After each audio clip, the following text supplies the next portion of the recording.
Hello guys, this is your friend and we are back with a new fanfic. Which is What If Naruto Took Off the Frog Mask Part 1. And if you enjoy this fanfic then please press the like button and subscribe to my channel for more fanfic like this. And now let's start the fanfic. The night Kyuubi attacked. The fourth Hokage of Konoha looked at the window of the Hokage the East Forest. He could see the red chakra between the trees, and the metallic sounds that revealed the fighting. The giant mass of orange chakra of the Kyuubi was impossible to miss. Kyuubi was approaching, nearer and nearer to Konoha each second that passed. He looked back at the blue-eyed tiny baby, his son, his happiness. He had only minutes of life, and he was sleeping peacefully, a seal half drawn in his belly. He suppressed a shiver. If the plan was successful, he would die, sacrificing his soul to the Kyuubi, and the Kyuubi would be sealed in Little Kyo. In the worst-case scenario, the jutsu would fail, and he and Kyo would die, with the rest of Konoha with them. The image of a defenseless baby in front of the Kyuubi scared him to no end. He concentrated again and continued painting Little Kyo's belly. The little boy who, if all went right, would find himself fatherless and with a giant demon fox sealed in his belly. It was good that he wouldn't survive today. Even if he didn't die from the process, the mother would likely kill him. Not that he wanted to die. It was his last option, obviously, when it was clear that evacuating the village was not possible. The Kyuubi was blocking the only escape route. He briefly toyed with fleeing the village with Little Kyo. He was the Yellow Flash, the fastest ninja in Konoha. He would be most likely able to escape. When they got an idea of what happened, he would be long gone. He shook his head. He would never forgive himself, his wife would never forgive him, and it was his wish and duty to protect the village. And he had only been Hokage for 1 week. A week before life was perfect, he was the Hokage. He was going to have a son. And the damn Kyuubi appeared. There was someone up there that hated him. He had told the plan to the village elders, that he was going to seal the Kyuubi in a baby. That was the only way. He hadn't told them that most likely his soul would be together with the Kyuubi in the sealing process. Also he hadn't told them what baby he was planning on using. The village council were too busy trying to change his mind, to ask about the hypothetical container of the Kyuubi. If he was correct, sealing him anywhere else would kill the container. It had to be a baby, because their chakra system was not developed. It could adapt to the added chakra of the Kyuubi. And he had designed the seal in a way that the container would be able to draw chakra from the sealed. It was wrong for him to say, but it was bloody brilliant. The fourth Hokage finally completed the seal drawing, picked the young Kyo and jumped from the window, while calling Gamabunta in midair. He steeled his resolve. He had one demon fox to seal. In huge Gamabunta leaps, he approached the battlefield, which now was to damn near Konoha Hospital, where all the injured and dead were kept, where his fellow ninjas were holding the Kyuubi. The fourth Hokage entered the battlefield, with his white robes with red flames flying in the night's wind, his spiked yellow hair also flying in the wind. In top of the giant toad, only thing that was odd was a bundle tied in the back of the Hokage. The image of Konoha hero accomplished the impossible. The few shinobis that were still alive, defending the hospital ruins, got hope back in their hearts, and a strong feeling of hope and resolve filled their hearts. It was somewhat anticlimactic. The fourth Hokage started to make hand seals. He'd done that so fast that no one could distinguish them, and a huge spectral figure appeared floating roughly 3 meters in the back of the Hokage. The god of death, who in a fast movement, passed his ghostly arm through the bundle in his back, and the Hokage himself.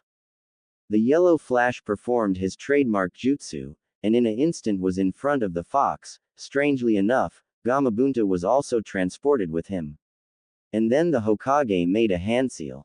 The god of death moved his arm further through the Hokage and the bundle, and grabbed the Kyuubi. The Kyuubi moved his tails, trying to attack the tiny blonde, who was trying to grab him, and then, she felt a sensation in his chest, and suddenly became paralyzed. Her tail stopped mere centimeters away from the Hokage's face. The Hokage closed his eyes. a sudden light was seen by everyone present. The god of death was grabbing the soul of the Kyuubi, and dragging it towards him. In an amazing moment, the Kyuubi's chakra seemed to become smaller, and smaller. She was being sucked to the Hokage's body slowly. The present shinobis had to cover their ears because of the demonic scream that came from the Kyuubi. It took only 30 seconds, and it was over. The Kyuubi was nowhere in sight. The Konoha ninja started to cheer, scream and celebrate. The Kyuubi was nowhere to be seen, and fourth Hokage was victorious. And then they fell silent in a second, when their hero's body fell lifeless in the head of Gamabunta. The silence only broke a few minutes after, and it wasn't broken by a shinobi. It was broken by a crying baby.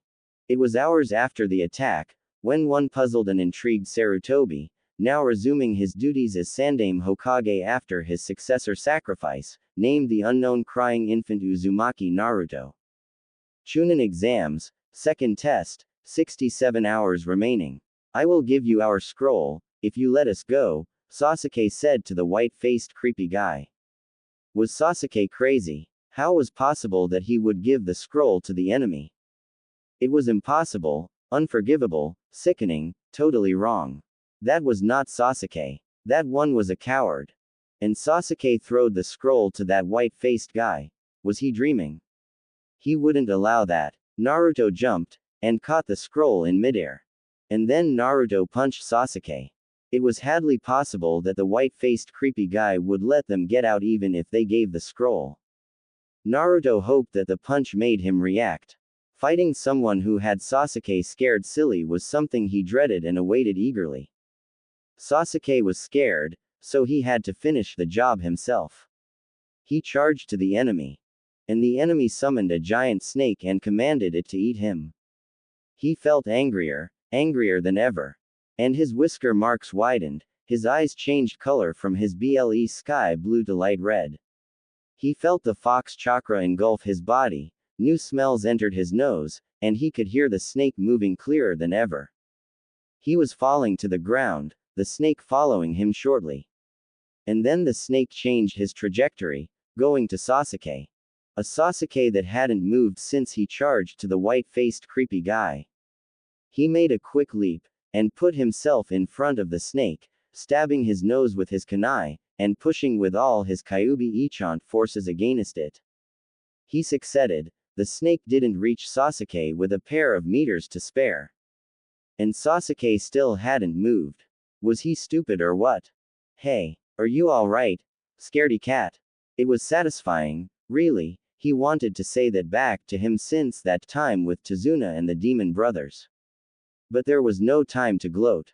The white-faced bastard got his long tongue and with it he lifted him. Damn, he knew he hadn't the time to spare to make Sasuke wake up from his terrified state.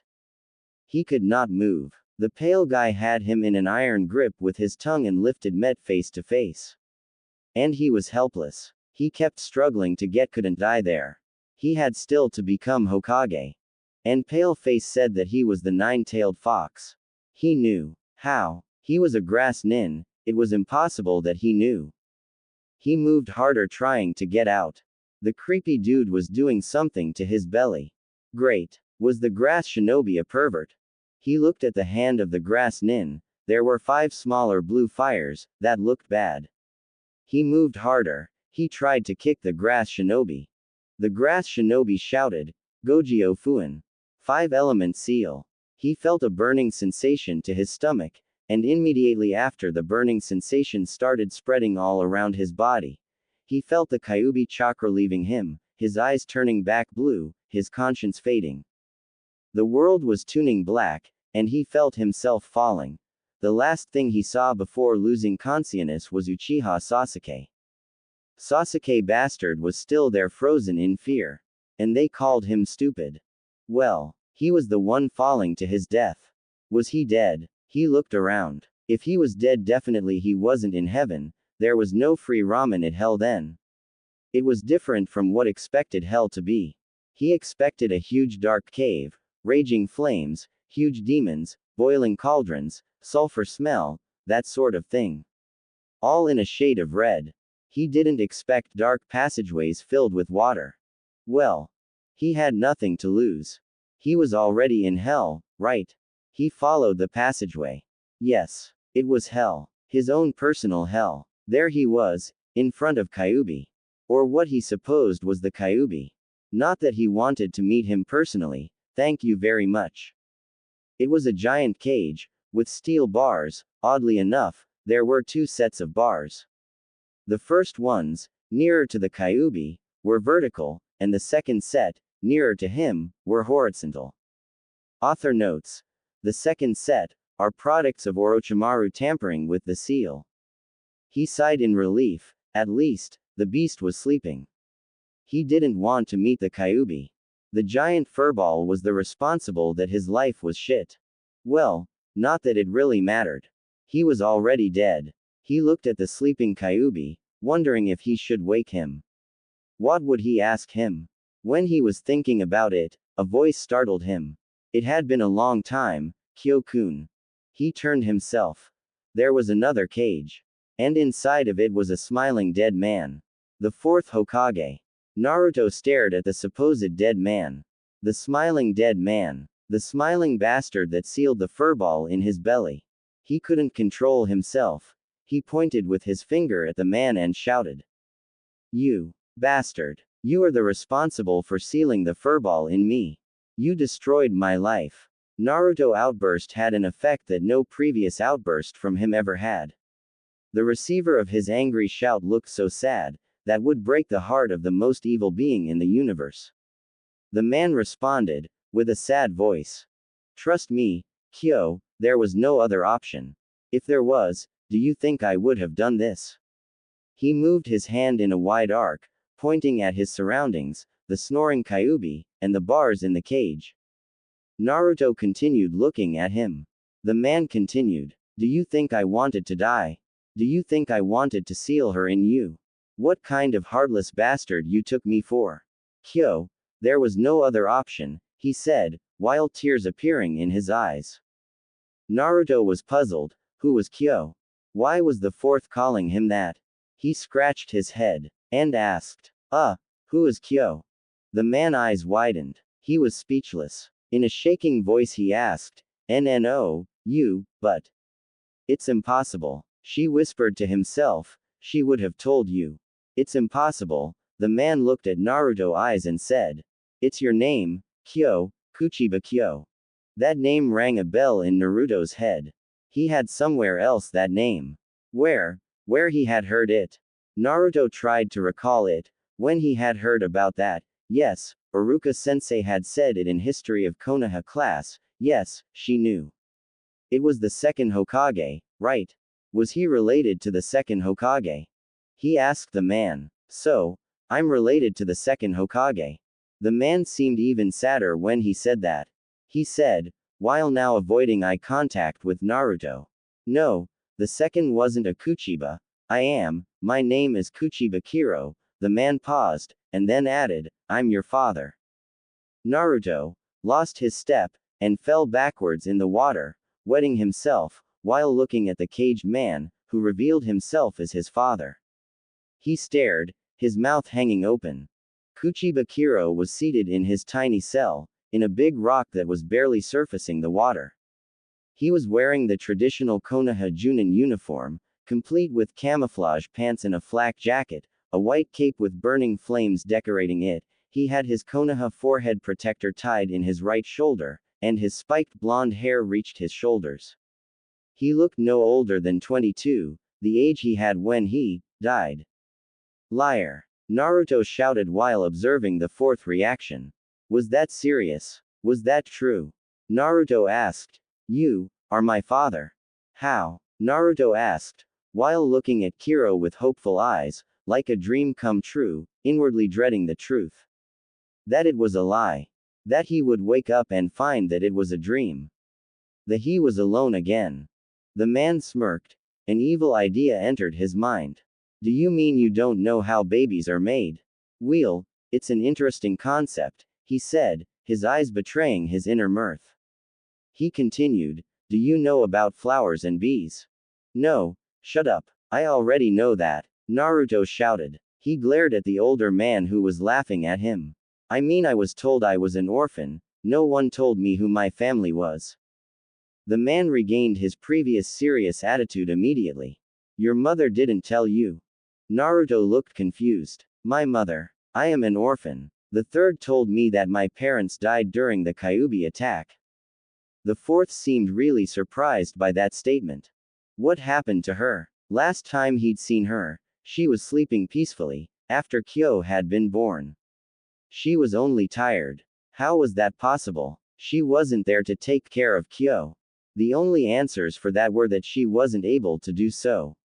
He knew her. There were two possibilities, or she didn't know, like somebody told her that Kyo died with him or something like that, or she was unable to do so. In a coma, insane, or dead, with a capital D. The idea was so horrific, that he was barely containing his tears. He knew what was growing up without anyone. He knew it very well. He was an orphan himself. Naruto then asked, Nay, how is that I wasn't told about you being my father? Kiro answered. No one knew, there was an issue in your mother's clan, he then added. Are you familiar in bloodline seals? Since Naruto looked puzzled, he explained about it. You see, in certain clans, especially those that have a bloodline, they use a seal to make sure that their blood doesn't go out of control of the clan. For example, the Hyugas have the caged bird seal. If someone of the clan betrays them, they go, use it, and kill them. In the wrong hands, it's basically a slavery jutsu. Naruto was horrified. A slavery jutsu? What kind of sick bastard used a jutsu like that? He made a decision. He straightened his legs, looked at his father's eyes, and shouted, when I become Hokage, I will outlaw that. That's a promise. And I don't go back in my words. It's my ninja way. The man winced at the volume of the statement, but chose to ignore it. Yes, I was going to do that, but the Kyuubi attacked before I did anything about it. He looked at the sleeping beast in the cage in front of him. Good. Naruto hadn't awoken her. Kyuubi didn't appreciate being awakened. And he had no desire to deal to an annoyed giant furball. Well, about those slavery seals. Your mother clan had one, not a particularly nasty one, but pretty bad, especially if you were a female of said clan, he smiled. Since they didn't want their bloodline to escape their control, they gave every female born in the clan a cursed seal. A cursed seal that destroyed their ability to have babies. If they married outside the clan, they couldn't be mothers. Naruto was sickened. How could someone destroy the chance of someone to have a family? And he was related to those bastards. Great. Just great. The fact is that your grandfather didn't like that seal. Basically, the history is that his twin was given the seal, and when she found that she wouldn't be able to have a family of her own, she killed herself. Naruto closed his fists in anger. Anyone who wanted to form a family should be able to do so. And when your mother was born, your grandfather knew that the main family would give her the cursed seal, destroying her chance to have a family. Since he didn't want that, he told everyone, the village and the main family, that he had a son, he named her Mako. It was because of that that we told no one about our relationship. If they found the truth about Mako, they would have given her the seal and sentenced to death your grandfather. He smiled. And even worse, you wouldn't be here. Naruto was getting every word, every bit of knowledge burned in his mind. It was the first time in all his life that anyone told him about his family. Kiro sighed. The plan was that a pair of weeks after I was nominated Hokage, I was going to abolish the use of the cursed seals. And come clean about the relationship with your mother. Fate had other plans. I have 9 tails and I'm immortal attacked our village, and I had to help defend it. The only way I found to stop her, was sealing her into a live container. Nothing would be strong enough to accept the foreign chakra without dying. Only a newborn baby wouldn't have his chakra system developed, thus being able to accept the foreign chakra of the Kyuubi. In those days, the only newborn baby was you. Kiro stopped talking. Naruto was thinking so hard, that it seemed that smoke was going to escape his ears. He then reached a conclusion. Nay, did you said that mom had a bloodline? I have a bloodline. Tell me. Kiro smiled at his childish antics. Kyo, and then suddenly Naruto interjected. No. My name is Uzumaki Naruto. Remember that. The fourth Hokage smiled at him. Okay. Naruto, I will remember that. Naruto entered hyper mode and asked, about my bloodline. Is it cool? What I can do? Fly. Freeze enemies. See trough walls. What can I do? Tell me. Tell. Kiro scratched his head and said. Well, I am not sure if you inherited it. Your mother had a dujutsu, an eye bloodline. But everyone in her clan that manifested the bloodline had deep brown eye color. And you eyes are blue, I guess that you didn't inherit it. Naruto was dejected. He didn't have a bloodline after all. How unfair. Hey, Naruto, don't look so sad, maybe you have it. Your Uncle Obito didn't awaken his Sharingan until he was 15 years old. Naruto had started going faster than ever, after his father lost words. Especially the Sharingan. The uncle part was interesting too, but what Kiro had said had implications. Scary, horrible, downright disturbing implications. But he had to ask it. Hey, Dad, does that mean that I'm related to Sasuke bastard? Kiro looked lost for a moment, and then comprehended the question. Yes, Uchiha Sasuke is related to you. Your grandfather or brothers. Yes. It was now official. Naruto was in hell. Related to the stuck-up bastard Sasuke. It was disturbing. Kiro asked. And what about you? How are you doing? Naruto smiled weakly and replied. Pretty well, after all, I'm dead. Kiro denied with his head. No, you aren't dead. Dreaming, unconscious, yes, maybe even in coma, but not dead. We wouldn't be talking it if you were. I think that's something tampered with the seal. Those bars appeared here an hour ago. Tell me Naruto what happened. Naruto then remembered something. Shit. The pale-faced bastard was going to get Sasuke. I have to get up now. Kiro said. Calm down, Naruto, and explain me what happened, slowly. And Naruto explained it to him. The Chunin exam, and their encounter with the Snake Man, and his fight with him. Kiro did seem very interested with the seal the Snake Man used with him. After the explanation, Kiro looked thoughtful. After thinking for a moment he added, in your current situation, the most urgent would be awakening you. But since I don't know how to do that and you will awaken with time, I guess we would have to spend our time doing something constructive. I will teach you something you will need to do after waking up. Naruto felt a painful knock in his head, and he found himself suddenly awake. But he didn't show it. At his front was Sasuke and Sakura, sitting in the ground, at his left was the thick brows, and Ino, the thick brows was barely standing and leaning on the girl. But that was not the important point. Where was Orochimaru? Yes, she knew about him. His father was kind enough to tell everything he knew about him. His father had said after his retelling of his encounter with Haku, which included him saving Sasuke from the demon brothers, to rescuing Sasuke from Haku, the key of a successful shinobi is his head. A shinobi who does not think will not be a very successful shinobi, he said after he told him about high entrance in the bridge battle, and especially after he told him about entering Haku Demon Mirror's trap willingly. After talking about the situation he was when he entered Dreamland, he and Kiro talked about a further plan of action. First of all, Orochimaru was a missing nin, so if he was still there, he was supposed to perform his strongest Kage Bunshin when the pale-faced bastard wasn't looking, and send them all to the tower to gather help. So he looked around him. No sign of that Orochimaru. That was good. What was bad was the presence of some other shinobis. That was very bad. After all, it was a survival exam. They could be trying to steal their scroll.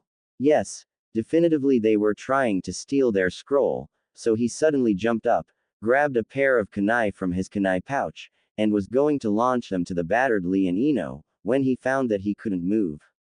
What happens to me? I can't move, he exclaimed. Was the pale-faced guy again? He inwardly berated himself. The plan was to appear unconscious, while he understood the situation.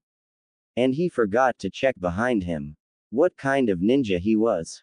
Shikamaru's shadow had just connected with Naruto's. Sakura seemed pissed off at him. She shouted, "Naruto, stop, they helped us, they're in our side." It took few seconds for it to sink. They're with us. Okay, it made sense. He nodded with his head, regaining his calm. A strange shadow broke the connection it had. Suddenly he could move again, and with the inertia he had, he fell to the ground. HMPFF. He ignored the pain the fall left him and looked at his back. There was Nara, Shikamaru and Choji. And before he had time to say anything, Shikamaru said, "Hey, you fell yourself, don't blame me." And then he added, "How troublesome." Then, he noticed something and shouted in a worried tone, completely ignoring Shikamaru and Choji while approaching his teammates. "Sakura-chan." He ran towards her. Sakura looked back at him, a little scared because of his worried tone, and then Naruto revealed what was troubling him. "Sakura-chan, your hair." Sakura looked like it wasn't a big deal. "Oh, that. It's a change of look," and then added, "Truthfully, I prefer long hair, but it would have been a bother for traveling in the woods." Ino and Sasuke kept silent about that. Naruto wondered if they knew something he didn't. What happened when he was in Dreamland? He would have to ask, but before he was able to do so, a beautiful female shinobi landed in front of Sakura and the unconscious Lee. She was dressed in a sleeveless pink Chinese shirt, a black pants, and shed her hair tied in 2 buns, one of each side of her head. She said, "I'll take care of him." She grabbed Lee, and started to shake him forcefully, while yelling, "Get up, Lee." And it was working. Lee awakened, and even in his half-zombie state, recognized his teammate. "Huh, Tenten, what are you doing here?" Tenten was annoyed at her teammate, obviously. She missed their meeting, and she engaged a team of 3 alone against express instructions and common sense, and he had his kicked in the process. If he cost them the exam, there was going to be hell to pay. She said, "I've come to save you." Then Lee asked about the sound shinobis, and that obviously annoyed Tenten. After all, Lee was in no state to fight anytime soon, and the hopeless fool still looked for enemies. Typical of him. Tenten scolded him, "How did you get the brilliant idea to fight alone?" At that, Lee visibly flinched. "Look at your state, it will take days to get you back to shape." She reviewed in her mind what she had seen of the combat with the 3 sound nins, and reached a conclusion. There was nothing that Lee could have done against them. The thought made her angry. She couldn't control herself. "You are an idiot!" she shouted. Lee adopted a contrite expression, obviously deeply regretting his actions. "This time, I have no excuse," he said, totally subjugated by Tenten's domineering attitude. Naruto couldn't help himself. Seeing a boy getting a lecture from a girl, he laughed hard, and pointing at Lee, he said, "Haha. Poor fuzzy eyebrows." Tenten now directed her irritation at Naruto. Lee helped saving his while he was unconscious. What right he had to laugh at Lee?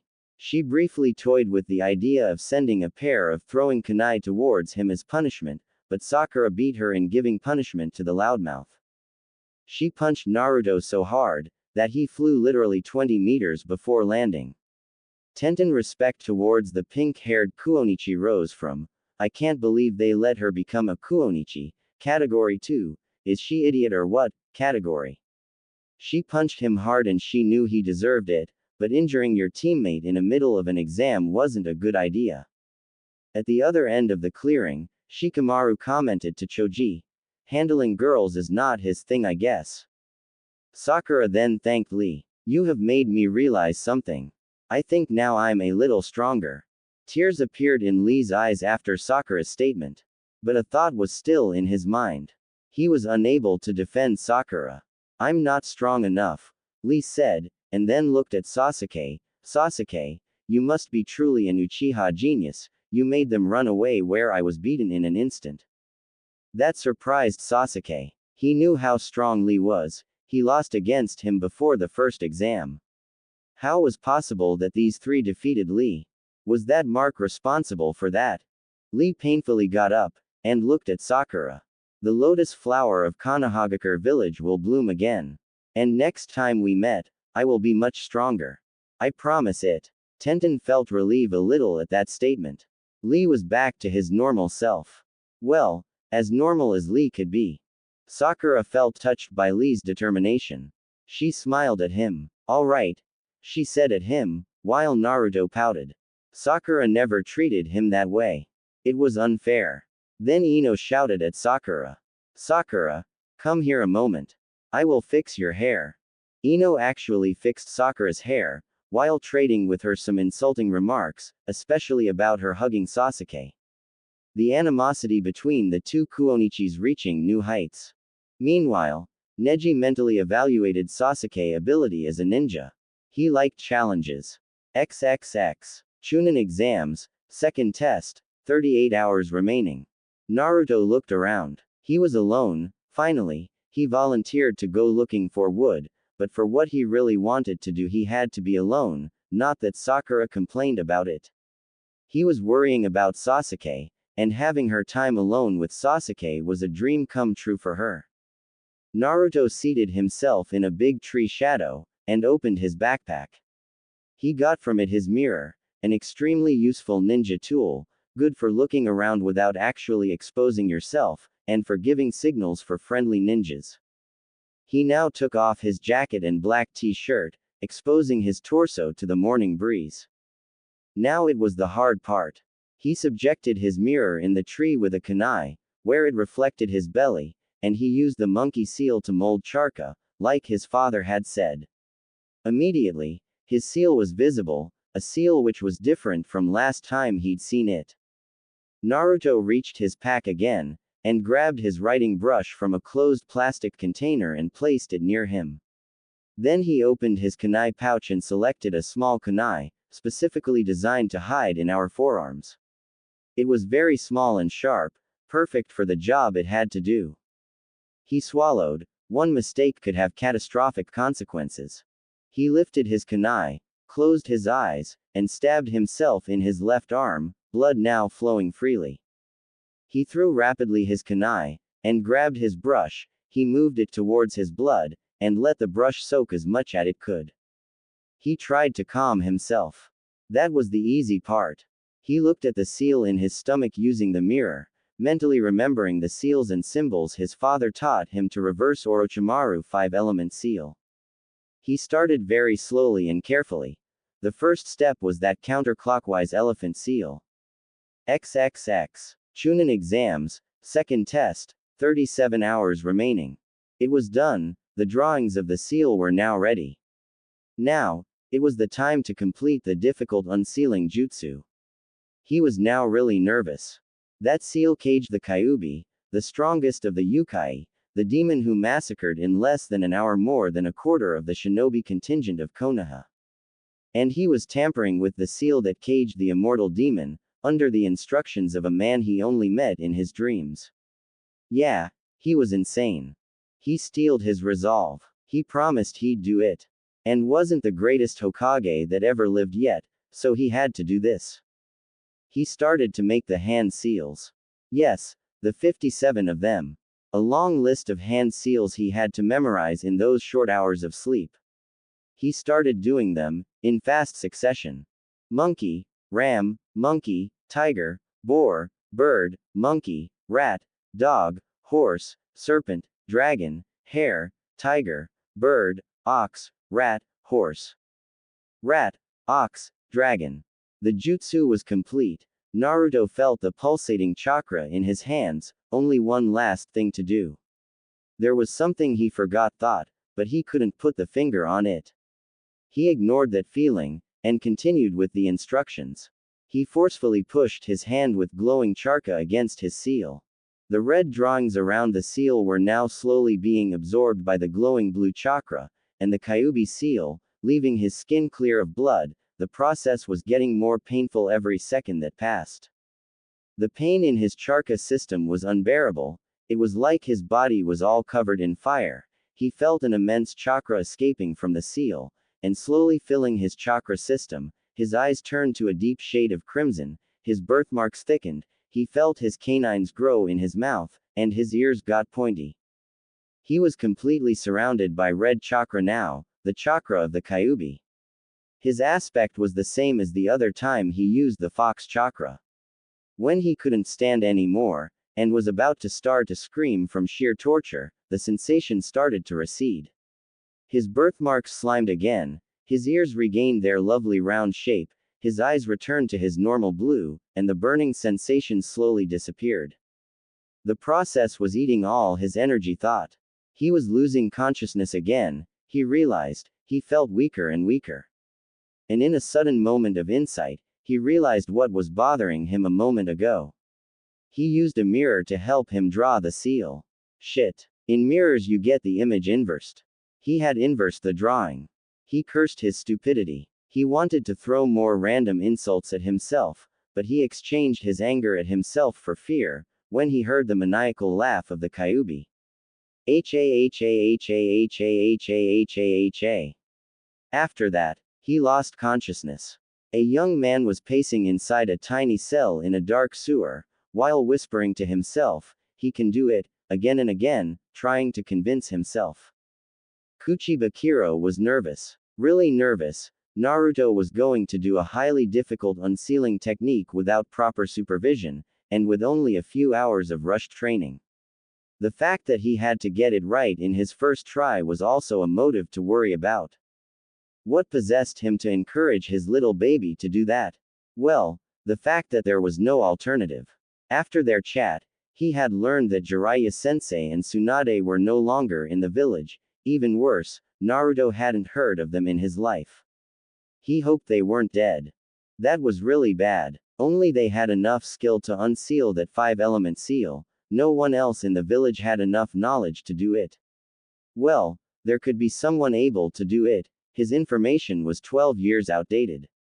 To be honest, the third or a high-level medic shinobi, maybe even someone really skilled with sealing jutsus could do it as well, but they would have to research a proper method, and that would take time, and Naruto had no time to spare. The seal didn't let the Kyuubi chakra escape and fuse with Naruto chakra system. The consequence of that was that the Kyuubi's chakra was slowly accumulating in the furball cell, an infinitely bad thing to happen. When the cell couldn't contain any more that excessive chakra, it would explode from the pressure, leaving the Kyuubi and that accumulated chakra free. That would be a disaster. And probably a messy disaster too, if his estimate was correct, and in the most optimistic approach, the explosion would wipe out only half of Konoha. Kyuubi would take care of the other half. Naruto had 4 or 5 days left at the very maximum. He hoped he had taken the right decision. Naruto could do it. He taught him the unsealing method, because it could be his only option. Kira paused and stared at the old light bulb in the sewer. And then, it began. What seemed like an earthquake started shaking the sewer. The old light bulb exploded with a small sound, the darkness claimed the sewer. Kira was now nearing panic. The first time Orochimaru placed the seal, there had also been an earthquake, true, but not one of that terrifying magnitude. The walls started to crack, the water returned to the sewer, but now, the water reached waist level, and was slowly rising. Not a good sign, really. An orange light filled the room, a light he knew well. It was the light that emanated from the orange chakra of the Kyuubi. He looked at the direction where the Kyuubi cell was. He could see her deep crimson eyes opening, looking around and booming, "What the hell is happening here?" Yes, the Kyuubi was awake. And she was not pleased. Kira was now seated in the floor. Although he tried, he was unable to stand up, and the strong shaking of the sewer didn't let him. The earthquake was growing stronger and stronger. More cracks were appearing, in the ceiling, in the walls. The metal bars that were created by Orochimaru started to glow in a bright shade of red, and slowly, changed to yellow, while the earthquake was now so strong, that even the Kyuubi couldn't stand up. The Kyuubi continued cursing, "I will defecate in the responsible of this." While trying to stand up, and failing miserably, even with the aid of some of her tails. Orochimaru's seal bars was now glowing white, but they slowly lost brightness, and even more slowly, started to disappear. Event thought the earthquake was continuing. Now, random pieces of debris were falling from the ceiling. Hiro heard a great explosion at his back, and then the earthquake seemed to calm instantly. There were still random shakes, but nothing too unbearable. When he looked back, what was a solid wall a moment ago, was now a huge hole, and inside you could discern a spiral staircase covered by spider webs. While he was wondering what to do about that, he heard the loud voice of that overgrown kitsune. Yes. Yes. An exit. Free. Free at last. After 12 years of being the neighbor of the Nine Tails, he knew the Kyuubi fairly well, and she wouldn't let escape that opportunity.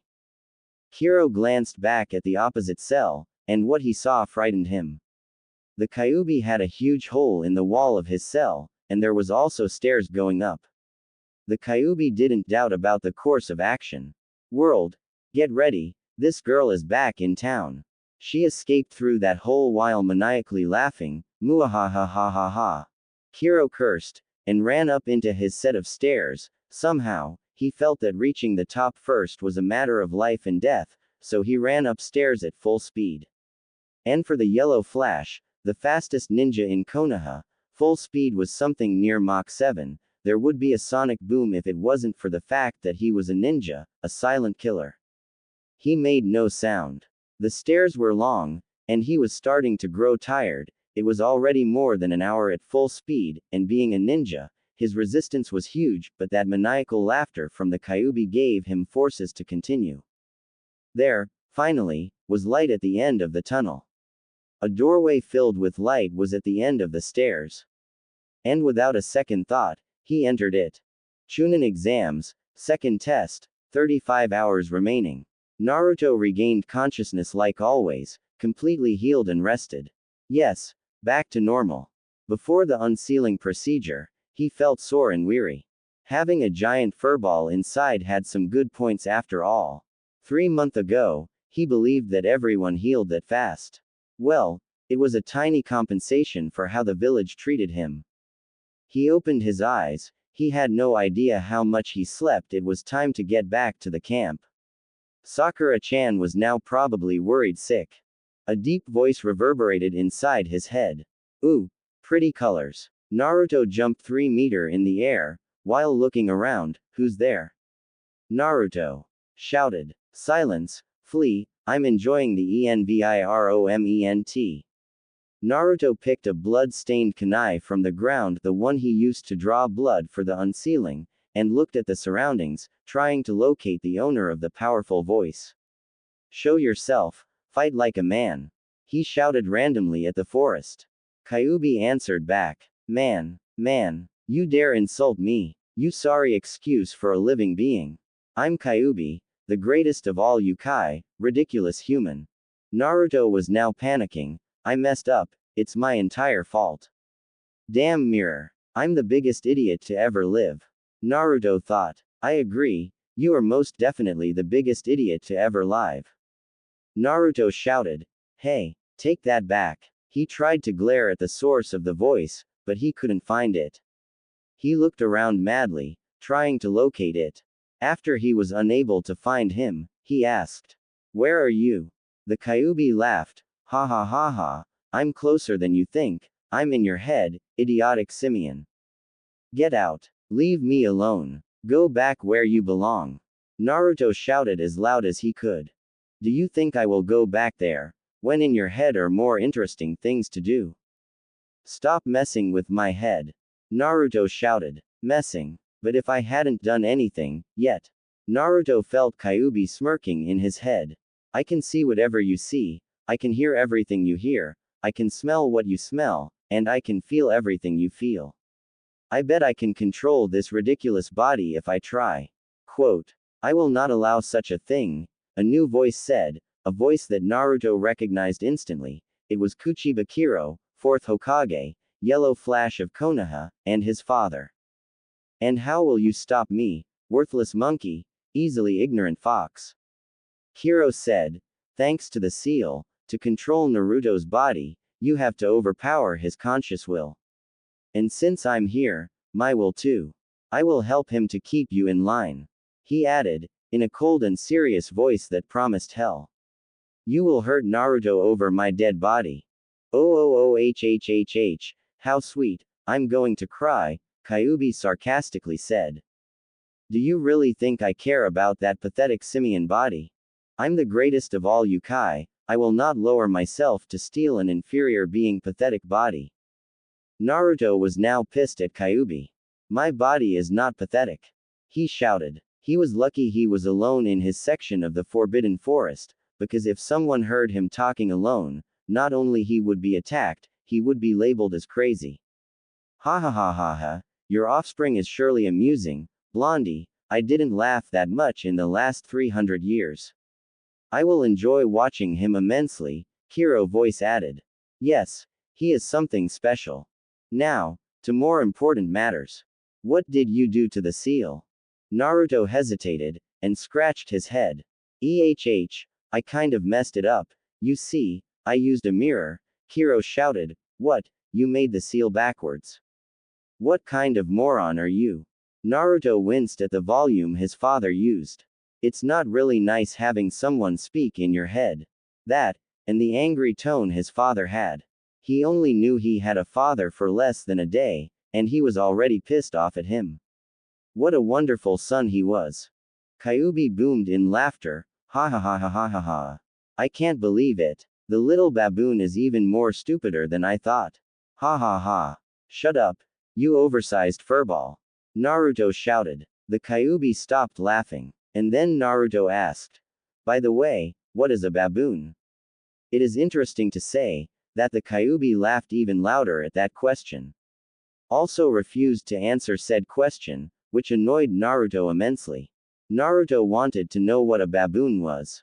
I can't believe it, of all the ways to mess up, he had to pick the most idiotic one. If Naruto could see his father, he would see him pacing up and down at the blindingly bright room at the end of the stairs. A room that he labeled Mind Room permitted Kiro to experiment every sensation that Naruto had, see everything Naruto was seeing. The sun, the gentle breeze, his hunger, the weight of his kunai pouch in his back, and everything Naruto could see and smell. In short, it was like he was Naruto body, but without being able to do anything, a mere spectator. There were more doorways there, but he hadn't explored them yet. Also, he could see the Kyuubi now in front of him in the same room with an expression that barely hid her inner mirth at the father-son exchange. He toyed with the idea of Rasenganing her multitailed bottom, but in reality fighting was not a good thing to do. After all, the Kyuubi was immortal, and the fourth Hokage was already death.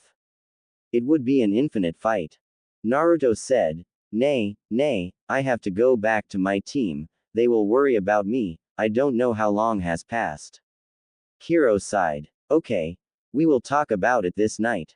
Naruto was now near the river, the spot they picked to be used as a temporary base from the exam, was not far ahead. Naruto was nervous, what if he was unconscious for hours? What will they say? Even worse, what if he was unconscious for days, surpassing the time they had left therefore failing the exam? It was not a pleasant thought. Cheer up, even if you fail, there will be more exams. Kiro said, effectively darkening his sun mood even more. Naruto finally saw the river, and the camp the team had made, he could see the hastily improvised tent, and the fire near the river, where they cook fish. It was a relief, he was not too late. I can't believe someone was stupid enough to make a fire in a survival exam. Kiro exclaimed. Everyone could see the smoke in kilometers. Naruto flinched at that. He didn't think about that. Well, in his defense, it was Sakura's idea. He could now see Sasuke and Sakura. Sasuke was still resting in the improvised tent, and Sakura had already seen him, and was running towards him. Naruto grinned. Sakura was so happy to see him. Naruto noted happily that she couldn't control herself, and was running to hug him. Naruto opened his arms wide, expecting the hug, while shouting, Sakura-chan. But he didn't get a hug, he did get a straight punch in his face, a punch that sent him to the ground. What was that for? Naruto asked. What was that for? You left 4 hours ago. 4. To go looking for wood. And then you return with nothing. Inner Sakura was agreeing with outer Sakura, yes.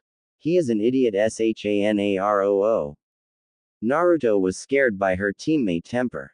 He was rubbing his head, trying to ease the pain Sakura's punch dealt. Whoa, this one has a temper. Hiro said. Naruto retorted, tell me about it, that punch really hurt. Hiro said back, yeah, I felt it too. Did I already say that I could feel everything you feel? By the way, who is her? Naruto seemed offended. She is Sakura-chan, my teammate. Huh? Sakura looked at him like he had grown another head. Did just Naruto introduce her? Could Naruto be in some kind of genjutsu? She made a hand seal, and shouted, Kai, effectively dispelling simple genjutsus. Huh? Sakura-chan, what are you doing? Naruto asked, while moving sideways his head. Hiro sighed, Naruto, she can't hear me, and talking to me is confusing her. Instead try to think, I believe I can hear your thoughts. Sakura looked embarrassed. Nothing Naruto, Inner Sakura said.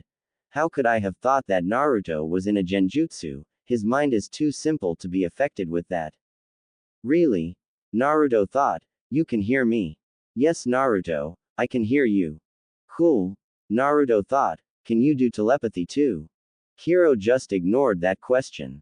Sakura seemed calmer, and asked, trying to forget her blunder for thinking Naruto was under genjutsu, what happened Naruto? How is that you were gone for 4 hours and you returned without the wood you were supposed to bring? The wood? Damn, I knew I was forgetting something. Sakura anger level got up another notch. You disappear for 4 hours looking for wood, and you just forget to get it, what did you do then?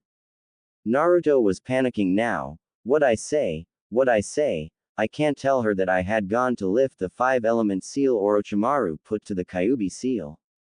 Hiro chuckled at the predicament where his son was. You can always say that you got lost in the road of life. Yeah, good idea, thank you, you saved my life, Naruto thought strongly. Wait, that never worked, we always knew Obito was lying. Hiro said, trying to prevent his son to make a fool of himself. Naruto scratched his head, moved his head sideways, and closed his eyes, effectively assuming his practiced mask. The mask of the dense and adorable prankster, the mask he used for the last 12 years. Nay, Sakura-chan, I got lost and I didn't know how to get back. Even Inner Sakura sweat dropped and was left speechless. It was typical of him, he was unique. A leaf shinobi getting lost in a forest. The mere idea was ridiculous, but only Naruto was capable of that. Sakura sighed, he grabbed Naruto's ear, and dragged him to the tent, where Sasuke was resting. Sasuke was not unconscious, far from the truth, Sasuke was conscious and very pissed off.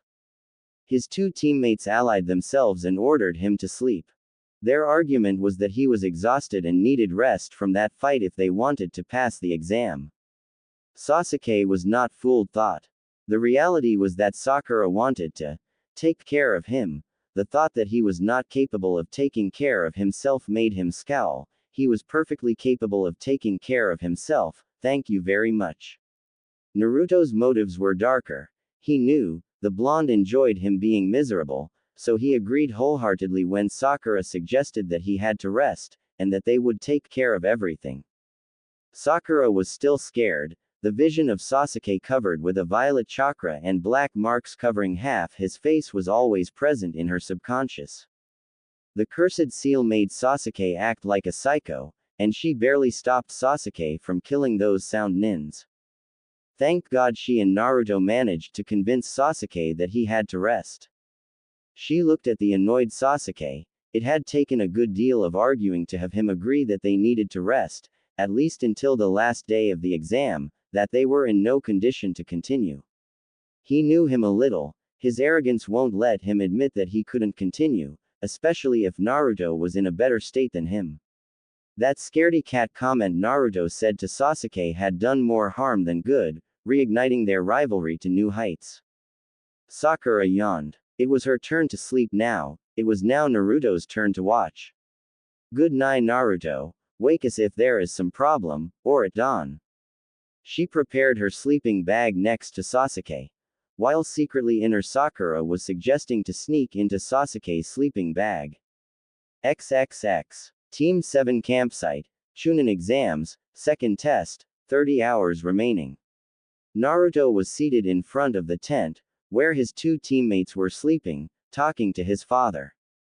He had told him his life, from living in his own apartment alone at age 5, the academy, the stares the villagers always gave him, and now he just told him about the night he found that the Kyuubi was sealed in him. It was the saddest and happiest night of his life. That day, he failed the Genin exam, he stole the scroll of forbidden techniques from the Hokage. Kiro and Kyuubi laughed a good deal about how he dealt with the old man, he learned the Kage Bunshin, and a class jutsu. How Iruka and Mizuki found him, how he learned the truth why everyone hated him, that the Kyuubi was sealed on him. Kyuubi smirked at that, she loved being feared, how finally Iruka-sensei acknowledged him, and he gave him his forehead protector, a forehead protector he cherished and polished every day. Kiro did not show it but was burning with rage, how dare the villagers hate their savior. The boy who gave his normal life to contain the worst demon that ever lived. How they could be that stupid. Naruto continued his tale, it was lucky that Kiro accomplished that he thought about it, instead of talking. Because if he didn't do that, he would have already awakened his teammates. Then I got sorted in a team, with the prettiest Kuonichi in the leaf and Sasuke bastard. We were the last team to meet. Our sensei thought, Kakashi sensei is always late. Kakashi is your Junin teacher, Kiro said surprised, his eyes opening wide like basketballs. Yes, why, do you know him? He was my student, Kiro sighed. It seems like it was yesterday that we were doing D-ranked missions with Obito and Rin.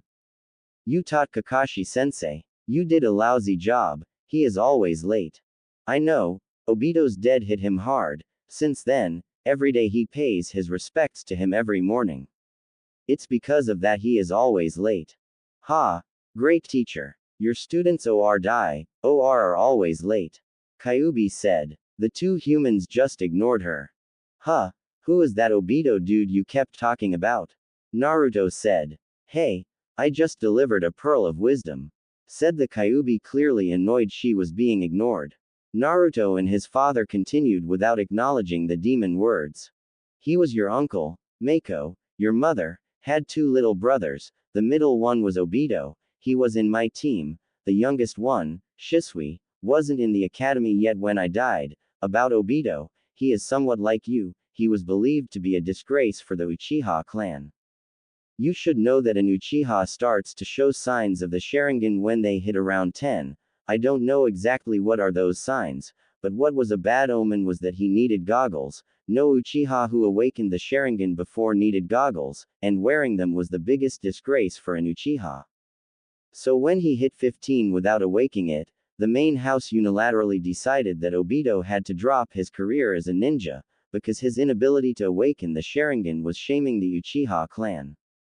But he was stubborn and didn't abandon, he was determined to awaken it, always saying that it was a matter of time he finally awakened it. His family, your grandfather and your mother supported him, even risking a conflict with the main house. It was thanks to that I meet your mother for the first time, when she went to talk with me about Obito.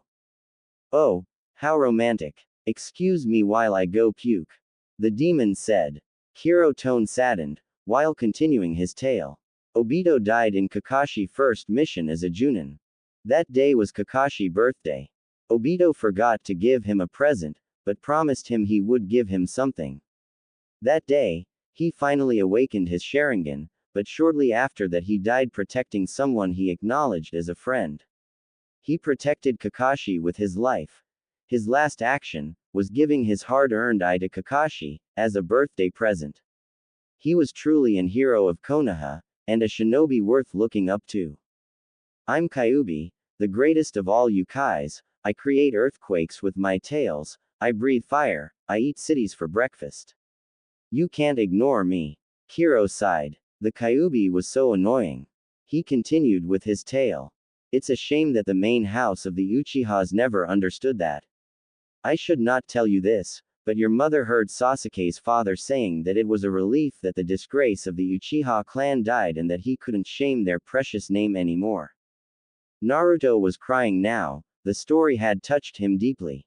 Neither of them said anything, for the remaining of the night. Only the Kyuubi broke the silence of the night, telling them how great she was. It was a shame no one listened to her. Until Naruto, eventually, fell asleep. XXX. Team 7 Campsite, Chunin Exams, Second Test, 28 hours remaining. The Kyuubi had just returned to her cell, while muttering something about monkeys not giving her the proper respect she deserved, and how she was going to eat them all, slowly, very slowly, and enjoying every moment of it. Hiro was very grateful that the annoying and immature demon had gone to her cell to sulk. Her booming voice was giving him a headache. Or was the headache caused by his worry for his son? Great. Just great, Hiro thought. Naruto had just fallen asleep during his watch, fantastic.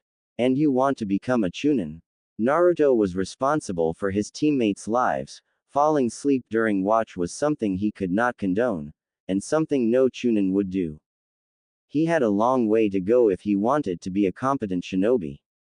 I will have a lot of work with him, he muttered. The first lesson is going to be, you don't fall asleep when you are keeping watch. When Naruto wakes up, is going to hear me. He thought angrily. The fact that Naruto had his eyes closed, rendering him unable to see anything, was another factor that explained his current mood. You don't stay for 12 years in a cold and wet cell, seeing the same landscape every day without being bored to death. Hiro wished Naruto's eyes to open. Unexpectedly enough, there was a flash of light, and Hiro felt himself in a new position, seated in something that resembled a rock, his eyes closed, his mouth open. Drool was falling from it. Hiro opened his eyes, he could see the forest at night. The forest where Naruto was. What was happening there? How is that he was out of Naruto's head and walking around? He wiped his mouth, and moved around, examining more closely the surroundings. Yes, it was definitely the camp Team 7 had made. He looked around, trying to find Naruto. There was the river, there was the tent where Naruto's teammates were sleeping, but no Naruto. Where was Naruto? Hiro had a bad feeling about it. Hiro did what he usually did when he had a bad feeling. Check if he had all his equipment. And then was when he found what was wrong. First of all, he had no backpack, so no medical supplies, maps, clothes. Second, his special kunai were nowhere to be seen. He had only an standard Konoha kunai pouch in his back. Third, he was wearing an orange jumpsuit. Hiro cursed in the middle of the night. He didn't know how it happened, but he was in Naruto's body. Naruto's body. He was in Naruto's body. He possessed his only son body. But that wasn't the priority now. The real priority was now to find what happened to Naruto. Because, if he was in control of Naruto's body, Naruto had to be somewhere else. Hiro seated and sighed. Naruto had just fallen asleep before he found himself in Naruto's body. Could it be possible? Did they mess something while the unsealing of the seal? That was the most likely answer, and was something too frightening to contemplate. Was Naruto in his place, in a cold cell, listening the rants of the insane Kyuubi?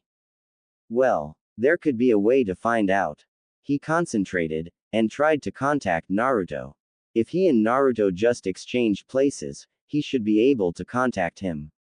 Hiro closed his eyes and while trying not to feel like an idiot, he sent a thought in his head. Naruto, are you there? The monkey you requested is currently unavailable, please leave a message after the signal. If I am bored enough, I might even pass it. And the Kyuubi made an evil overlord insane laugh patent pending. A laugh that Hiro guessed was to be considered the signal. Kyuubi, is Naruto here? Hiro asked to the fox demon. He really didn't want him to share a cell with the demon fox.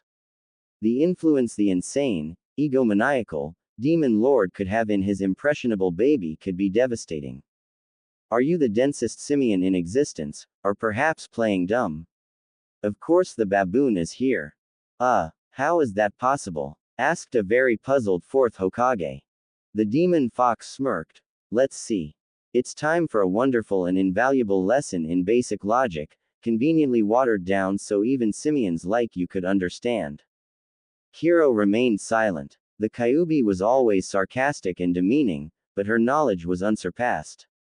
And if you managed to have her explain something, usually feeding her infinite ego, and giving her a right to brag even more, you usually got a piece of really useful information.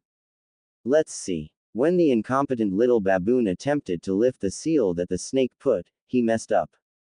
You tiny mind already grasped that. What you inexistent intellect was unable to grasp was what were the consequences of his meddling. First of all, your seal was supposed to let the baboon tap into my power. It was not supposed to slowly merge as three into an only being somehow. The baboon managed to alter the seal to do that. That is not a pleasant thought. Indeed, I do not relish forming part in a being 2 parts simian, 1 part me, but it's the disturbing truth. Now, our 3 souls started to merge, which would not be so bad, if it wasn't for the fact that his meddling also changed the behavior of the seal. Now, you used your life to seal me, and designed the seal to be powered by your life force and conscious will. That's fine and noble and all those crap that you primates are so fond of, but the problem is that since your 2 souls are linked, he is also powering the seal now.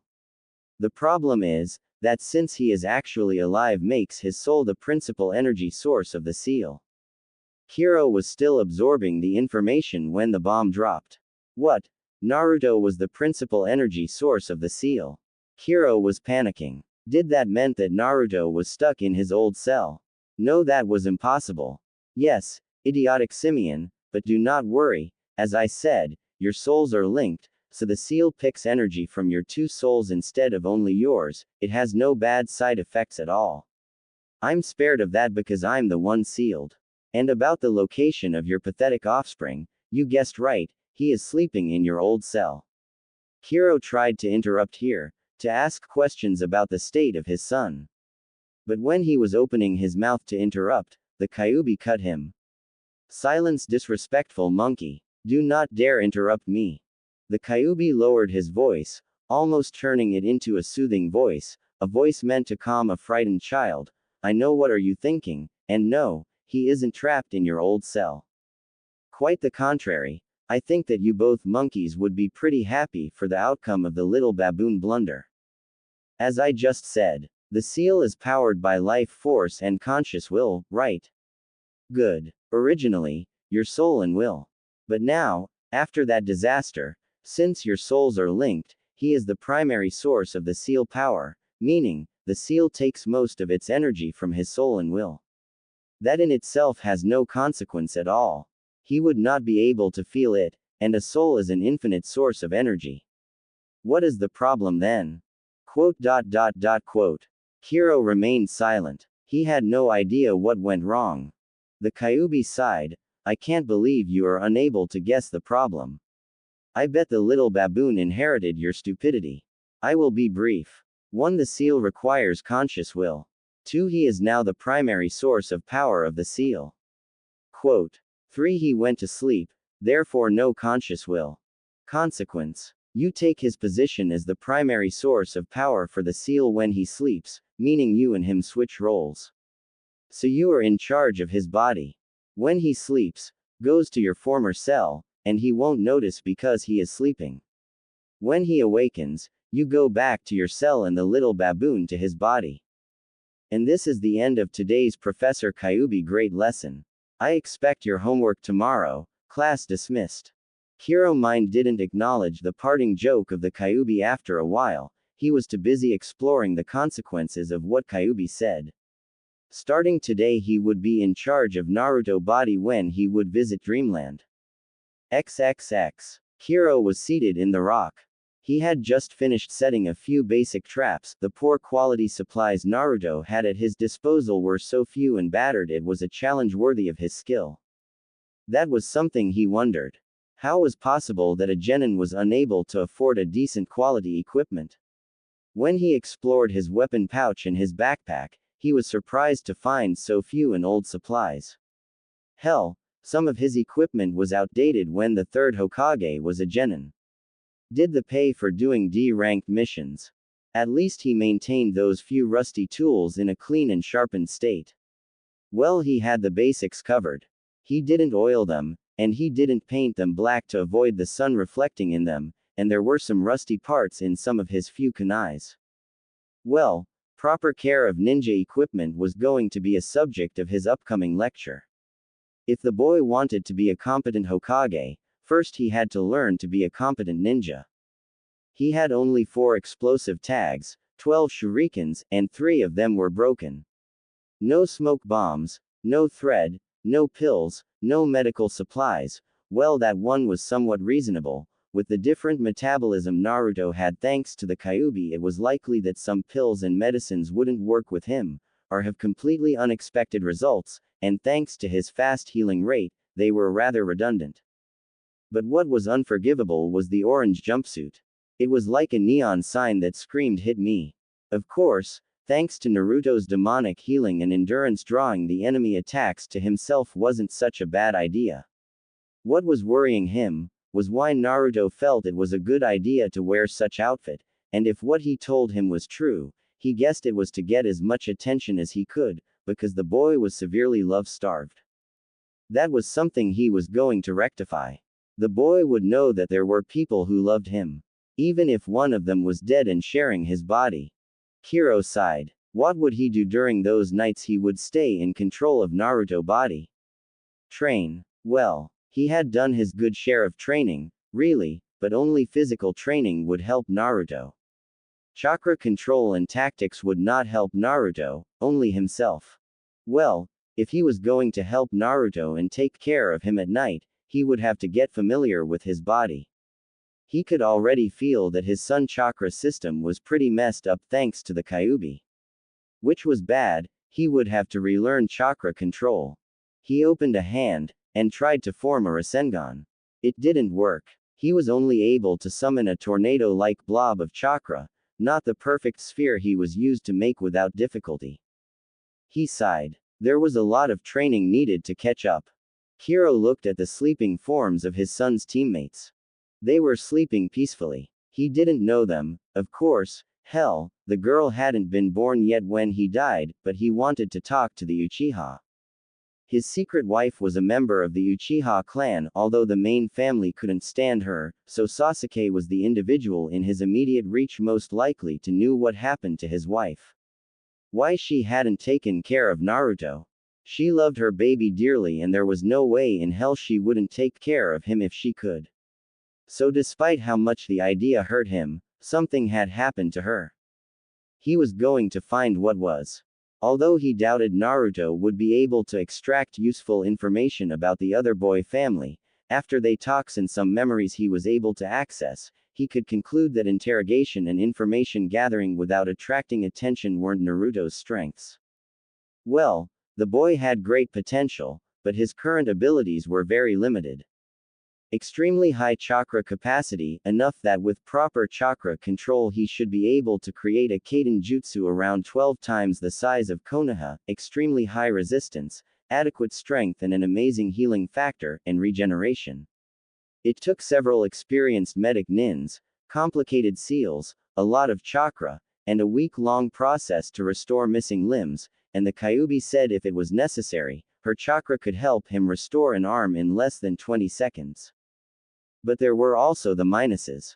His taijutsu sucked, he had no style or form to speak of, his speed was abysmal, hell, he fought like a common thug, his success until now was that he relied on hordes of cage bunchins and his unending stamina. With a proper style, a body trained with speed and endurance, enough chakra control and coordinated tactics with his cage bunchins, he could be deadly. His ninjutsu was the only thing where he was semi-decent. if knowing a Junin level jutsu and a few basic academy jutsus could be called decent.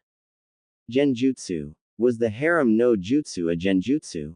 If not, this department was non-existent. Ninja tools. Well, if the state of his tool pouch was any indication, that wasn't an area he was focusing much. His tactics and strategy were acceptable, definitely under what a genin should have, but not under the category of a chunin. Stealth. Only 2 words. Orange jumpsuit, a huge depression was starting to form.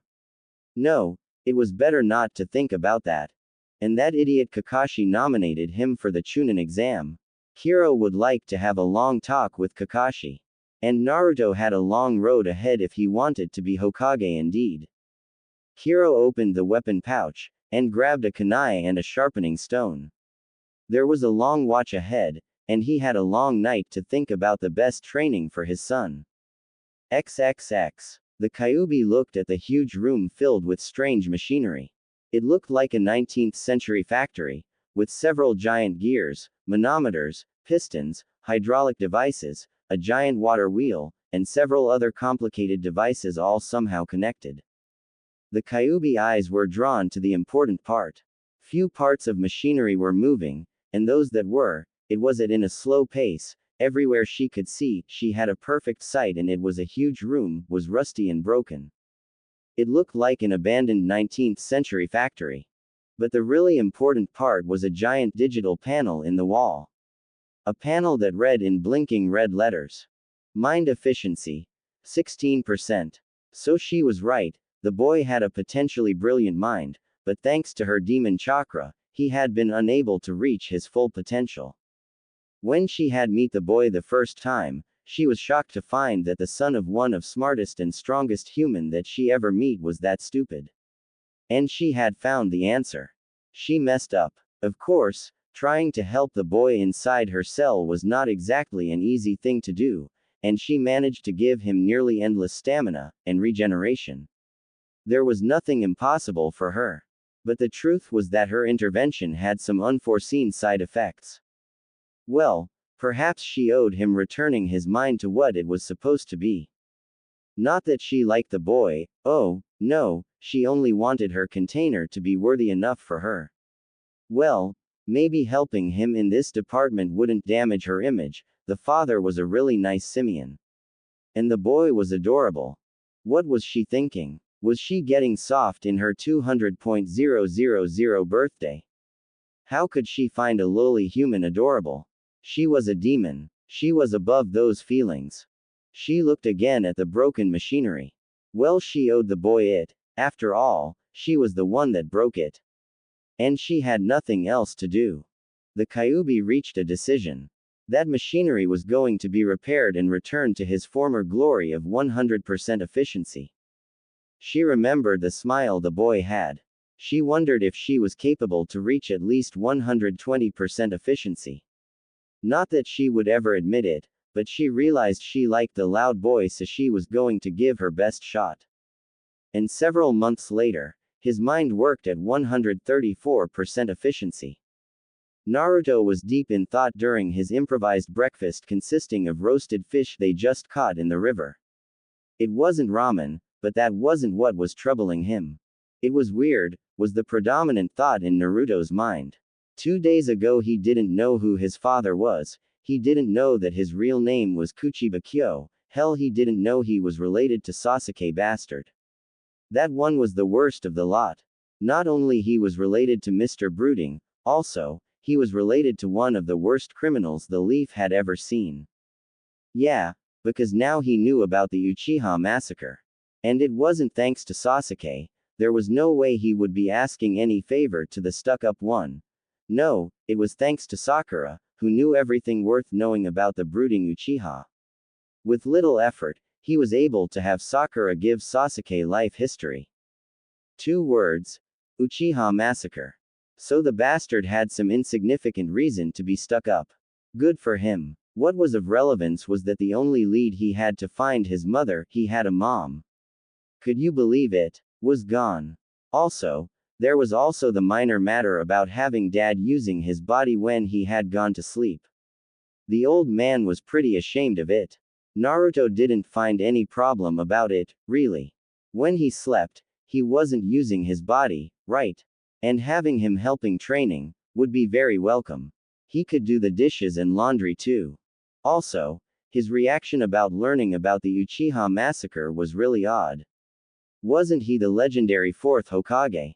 He learned from the academy that he was the paradigm of what a shinobi should be. That he was capable of keeping a level head in the direst situations. And what happened when he learned about it? He'd gone nuts. He started screaming, crying, and sobbing. He was still suffering from a huge headache consequence of his breakdown. Well, he would have liked knowing Grandpa. From his dad histories, he seemed rather nice. But with his luck, had he survived, he would be one of those who stared at him with disgust, or even worse, with open hate. Well, in retrospect, he was better than 2 days ago. Now he had a ghost father, who would help him train. Naruto smiled. Trained personally from the legendary fourth Hokage. Beat that Sasuke bastard. Naruto wondered where his father had gone. After learning about the fate of the Uchiha clan, and having that breakdown, he could not feel his presence anymore. Naruto sighed inwardly. It wasn't important. After all, he couldn't go anywhere, right? So he'd come back for a chat sooner or later. He should concentrate on the current exam. Sakura was talking about the scrolls, and the fact that they had only one scroll. XXX. Kiro was pacing in those bright rooms without a destination in mind. He still felt too shocked. The Uchiha clan was all except one young boy gone. He was recalling their faces in his mind again and again. Especially his wife family. A little family that was too kind to adopt him as one of them.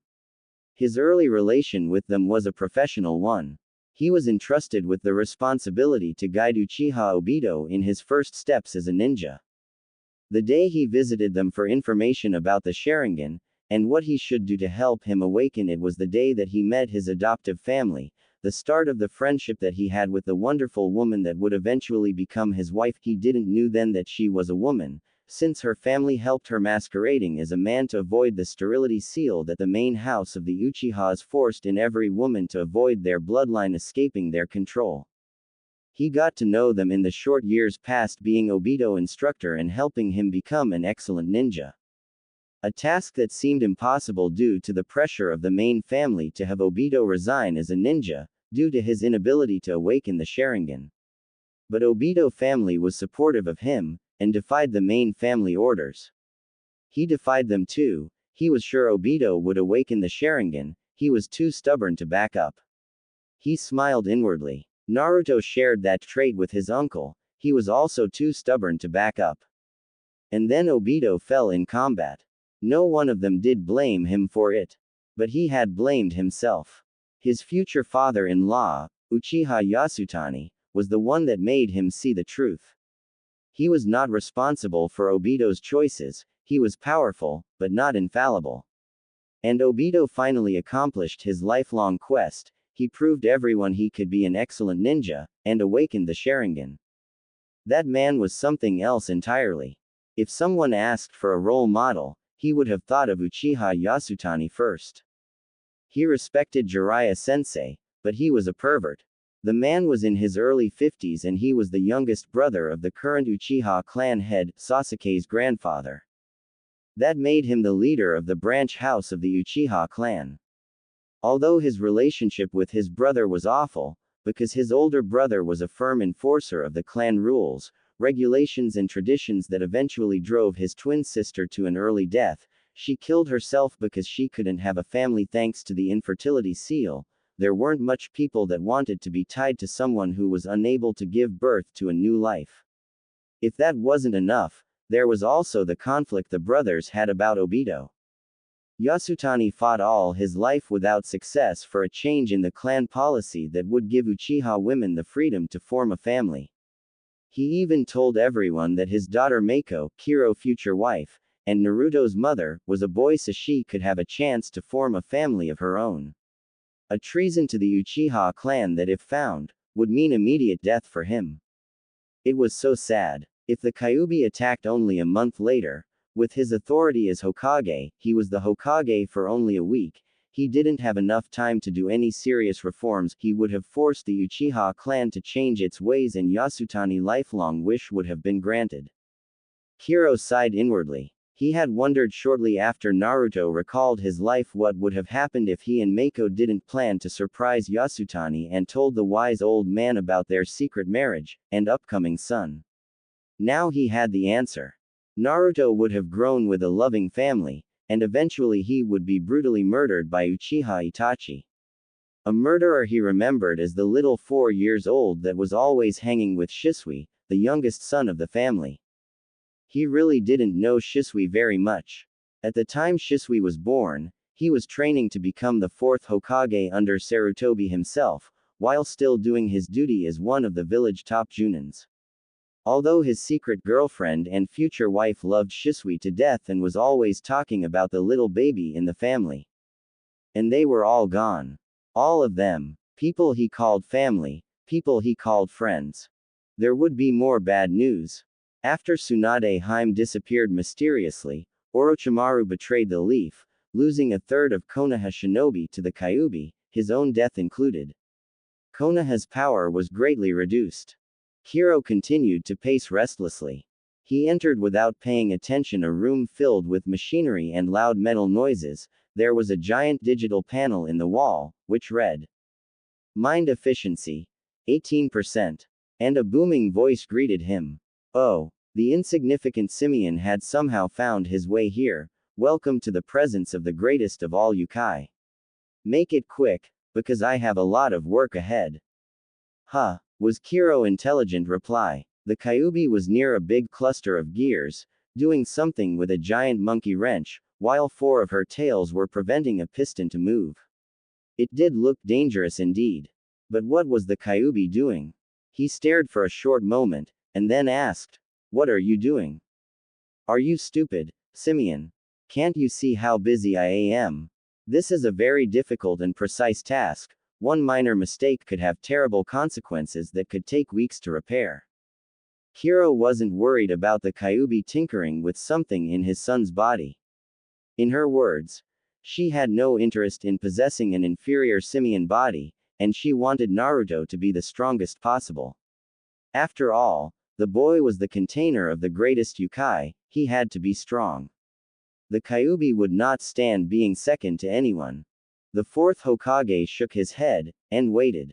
In those long years he shared imprisonment with the Kyuubi, he learned that she loved bragging, showing off, and using the knowledge she accumulated during her long life to show him that she was superior to him, the little simian who had the huge luck to seal her.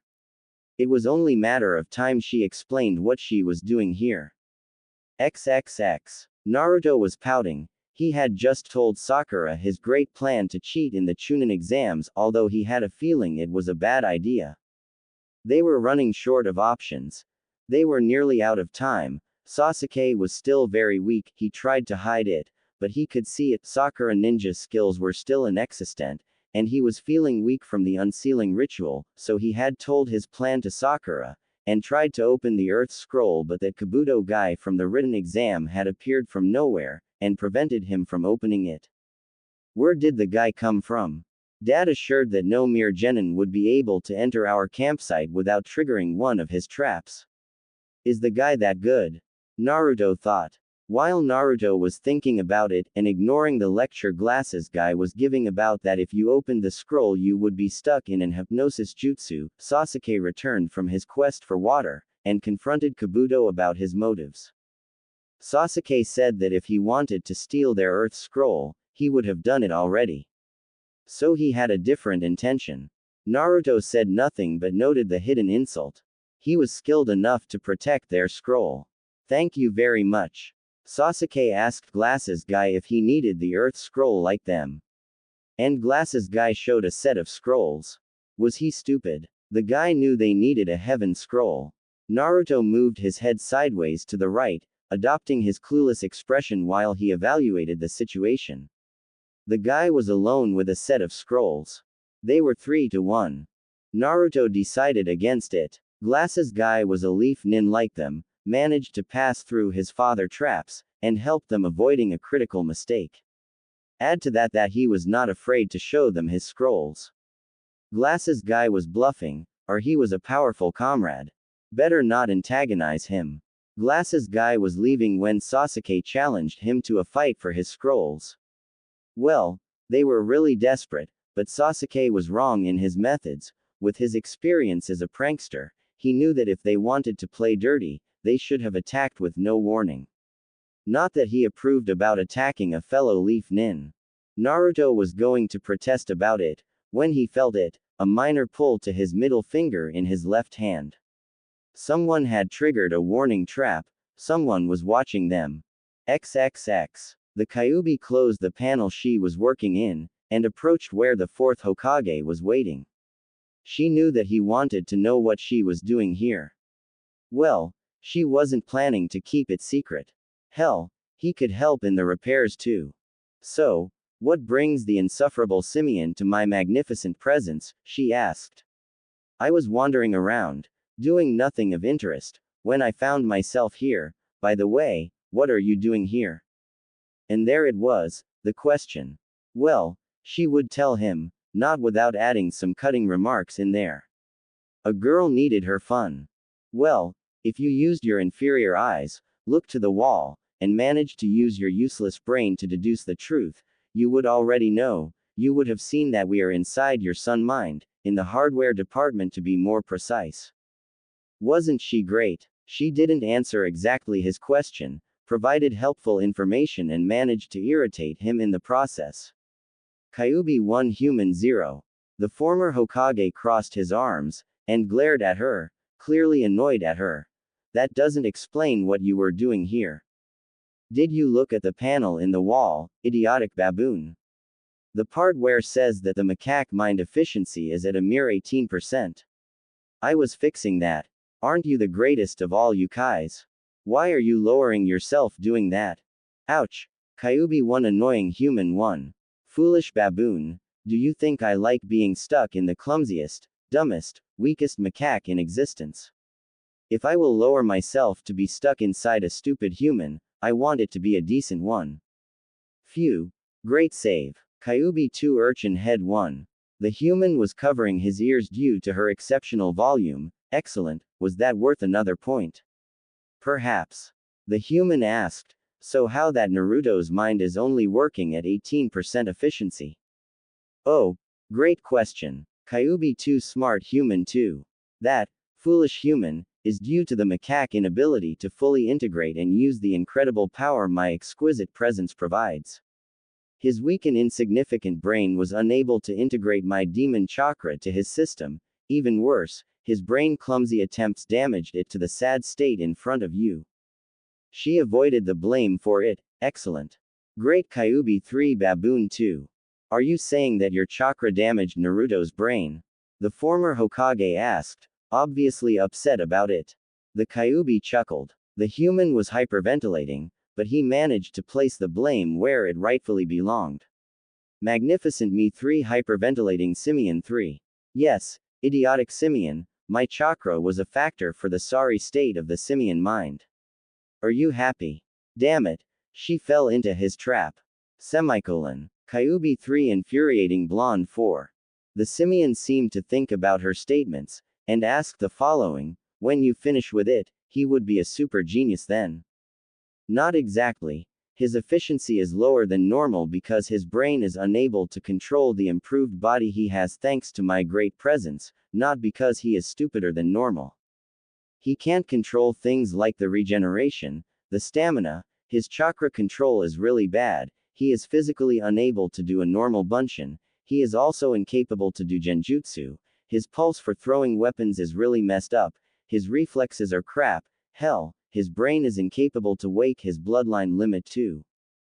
Fixing all of those problems will take long, and bump his mind around 80% efficiency. Then, I would work with his meager IQ, it will improve too, but not to the level of super genius. Ha, excellent explanation. Point for the Kyuubi. Kyuubi 4 Dumbstruck Fool 4. So, are you saying that he was incapable to control his body properly, and when you finish with him, he would more powerful, and smarter? Was the question the amazed Simeon made. Weren't you listening? Yes, foolish Simeon. And now leave me to work in peace. I need silence for this delicate task, and your Simeon stench makes me sick. Kyuubi 5 defeated Simeon 4. Game, set and match for the Kyuubi. She grinned. She saw the baboon stand up, leaving still overwhelmed with her wisdom. She loved doing that. Well, fun was over. She had a lot of work if she wanted to fix the little macaque. One of the warning traps had just triggered, and that meant that someone or something was watching them.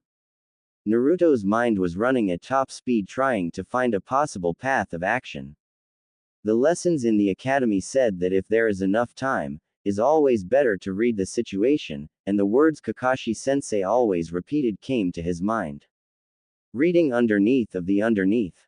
What had just happened there? It was too strange to be a coincidence that just after that Glasses guy appeared, something triggered a warning trap. It was one of Glasses guy teammates perhaps. Maybe those scrolls were false, like the one he wanted to make, and his teammates would attack when they were unsuspecting. But that made no sense. If Glasses guy managed to pass through his father traps, wouldn't he have warned his teammates? Was he truly alone, and he engineered triggering the traps in a delayed fashion?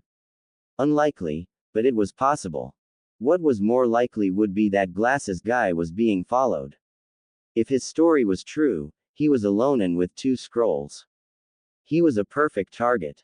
Suddenly finding yourself alone, what would be a wise move? Find one of your own village team, and travel with them.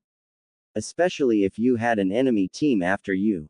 Naruto looked at Glasses guy, trying to size him. The traps he was able to avoid were telling him that he was no average genin. Well, there was also the possibility that the fire had given away their position because Sakura had outright refused to eat her fish raw, and Sasuke was still too weak to argue with her. And if you are Sasuke, you try not to attract Sakura attention more than necessary. And well, to be truthful, he also didn't like raw fish. He knew what a shinobi should have eaten it raw to avoid detection, but his stomach overpowered him. Well, that wasn't entirely true. He yearned to fight, and the quickest way to do it was to broadcast their position with the fire. With the traps all around, it could be a very efficient trap. It was a shame that he had not thought until now about having 3 cage bunchins in henge taking their place. Why were the really good ideas coming late? But the immediate problem was that someone was watching. Close, but not too close to trigger the most powerful explosive tags. Dad had to economize and place them strategically, because Naruto had too few. He told his dad it wasn't his fault that the mean lady at the civilian ninja supply shop was charging him thrice than normal because he was the vessel of the Kyuubi. She hadn't said it out loud, but Naruto wasn't that stupid. At least she sold to him actual usable equipment, unlike other shops. Especially the lone weapon shop that would actually sell to him. The man only sold him the worst kunai and shuriken imaginable at exorbitant prices. How he wished he'd made to Chunin in this exam. Then, he would be allowed to go to real shinobi shops, not the crappy ones led by civilians that mainly only sold to short-funded genins or clients of the Leaf Well. Almost every civilian and possible client who entered the ninja village was in trouble enough to hire a ninja, usually wanted some means of self-protection, mainly to feel safe, not only towards his problems, also because a hidden village was filled with highly trained and skilled ninjas that could kill them in mere seconds. That unnerved most people. In truth, it was really stupid. Why would Konoha attack its clients or allow them to be attacked in the village? Shinobi weren't stupid. It was so unfair, really. The real high-quality equipment usually were crafted by ninjas or master blacksmith, usually both, and the actual process to craft such high-quality weaponry was a village secret. So to avoid losing them to rival villages or missing nins, only Chunin or higher-ranked ninjas were given permission to buy them. Not that it worked. Usually, if a genin really needed something only available there, the parents bought them. Well, to be honest, the civilian shops also sold decent equipment, but almost all of them loathed him and refused to even sell anything to him. He really didn't blame them, Civilians usually didn't have the shinobi mindset and acceptance of the loss of a loved one, and the wounds opened 12 years ago were still fresh. Huh, what I'm thinking about. Concentrate, damn it. Naruto smacked himself. He was not thinking straight. He had to reach a decision about what to do about their stalker and not wonder when he was going to get decent equipment at a ninja-only equipment shop. He knew that looking around would give away that he detected him, so that was not an option. He studied the reflections in the river, and into that Kabuto guy glasses. He was lucky that he was in the appropriate angle to see the spot their eavesdropper was. What he didn't see was Kabuto raising an eyebrow at him. Kabuto had thought that the responsible for the traps around their camp was Sasuke, the one Orochimaru wanted.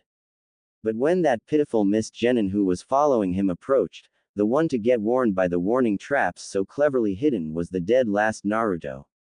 A genin that, if the academy records he managed to access weren't lying, was totally clueless around traps. Well, Kabuto would have to watch carefully the Kyuubi vessel too. Why Orochimaru overlooked the host of the Kyuubi was something Kabuto did understand. According to his data, the seal the fourth Hokage placed on him was more for containment purposes than for giving the boy ability to control the demon's power. Well, Kabuto wasn't going to complain. After his evaluation of him, the boy was extremely loyal to the Leaf, and the last they wanted was someone who controlled the power of a demon 9 times stronger than the one Gaara of the Sand had as their enemy. XXX. Naruto returned the attention to the actual quarrel between Sasuke and Glasses Guy. Sakura had just managed to disable their verbal fight, just after Kabuto said that Sasuke didn't really want to fight him for his scrolls, because if he was really going to attack a comrade, he would have attacked without warning. Well, Naruto knew that Sasuke was bluffing. He was in no state for a one-to-one fight like he suggested, and he knew that he would rather die than ask Naruto do the real work for him. Glasses Guy said that it was alright, and that they had to get going, because they were an easy target for other groups because of the smoke and fish smell. Naruto said nothing. Sasuke nodded, and hastily recovered their equipment. But he wondered if Glasses Guy said that because he knew there was a team tailing him. XXX. The group was to the tower, while talking with Kabuto. There are still groups left. Sasuke asked to Kabuto. Yeah, I'm absolutely sure of that. Think about it, and you'll see I'm right. Do you know what the best battle tactic is the last day in the exam? Especially if the final objective is arrive to the tower in the center of the forest. An ambush. We have to ambush the teams that have the 2 scrolls that are going to the tower. Sakura shouted. You have one of 3 right. Kabuto paused. You aren't the only ones in the same situation, there would be more teams that are already there and have trapped the area. I get it. There are enemies waiting. Lots of them. Great, I love challenges, Naruto shouted, the rest sweat dropped. Kabuto-san, what is the last possibility? Sakura asked, while ignoring Naruto outburst.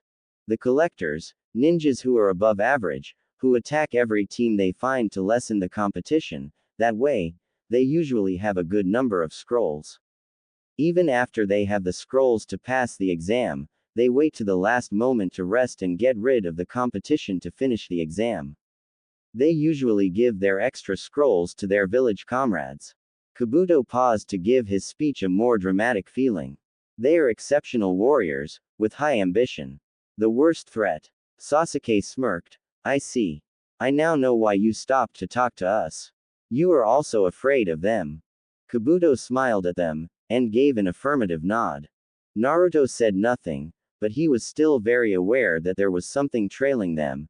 The plan had just started, and only waiting was left. XXX. They were now walking slowly, trying not to be too loud, in the general direction of the tower. It was several hours after the encounter with that giant bug, and surprisingly enough they found it again. The corpse of the bug. The bug Naruto killed several hours ago. They were in the same location they started.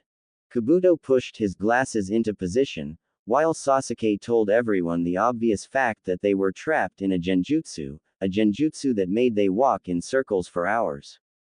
Kabuto said that their purpose was to tire them out, so they were easier targets. He said that since they were pretty tired, they would show themselves soon. And they did. Several guys dressed in black, with a respirator and mist forehead protector appeared in front of them. The black copies surrounded them, and one voice taunted them saying that they had no escape. Naruto would not take that, and immediately attacked the shadow in front of him, that dissolved after his strong punch. Everyone in the group was surprised, especially after the illusion, because it was an illusion reshaped itself in few seconds. Sasuke tried to activate his Sharingan, in hope that the ability of the Sharingan to see through weak genjutsu would be enough to win the day. If he was capable of seeing the real ones, the fight was theirs. But his attempt failed, because a pain he never felt before started where the strange mark Orochimaru gave him was, and enveloped all his body. Even after he kneeled due to the pain, he was able to throw a pair of shurikens to a shadow that was going to attack Naruto in the back. The shadow dissolved after sending a kunai towards Sasuke, who was unable to dodge because he was paralyzed due to the seal Orochimaru gave him. Sasuke had to be pushed aside at the last second from Kabuto, who took the kunai in his arm. Naruto hadn't seen where the kunai had come from. These guys' skill had no openings, and they timed the throw perfectly right, so no one from their group was able to tell where the real ones were. Naruto wasn't exactly worried about it. If his plan worked, soon, they would be defeated, especially since those guys were supposed to be genjutsu experts, and usually, experts in an area badly in another. Genjutsu experts were traditionally known to be weak at taijutsu. But that was not really the main problem. The problem was that if the boss plan was going to work, it required that he couldn't be touched by the enemy. Naruto looked around, evaluating the clones. Were some of them not illusions? He knew the real ones, the ones that send the kunai that wounded glasses guy, weren't necessarily present there, especially since usually genjutsu specialists were weak at taijutsu, so they would want to avoid being in the front lines, but he couldn't be sure. Sasuke, who thanks to his Sharingan was able to see through the illusion, confirmed Naruto's unsaid suspicions when shouted, "It's useless, all of them are an illusion. Get out." Sakura interjected, doubting Sasuke's affirmation, but Kabuto's wound is real. Naruto tried to suppress rolling his eyes. Sakura was stating the obvious. How she had passed the academy exam was a real mystery to Naruto, and they failed him. There was no justice in Konoha. Of course the wound was real. Genin level genjutsu was nowhere as good to really alter their perceptions like that. Hell, those guys weren't that good, really. If he learned someday to make a decent bunshin, he was still unable to make one. He could replicate it. Well, the real tricky part would be synchronizing yourself with the bunshin, and fool your enemies long enough to be caught in the trap. Add a few cage bunshins into the mix, and he would have a better version of it. Not that it really mattered. Thanks to Fuzzy and his chakra, he could do it with cage bunshins easily, and he could forget about the synchronizing part.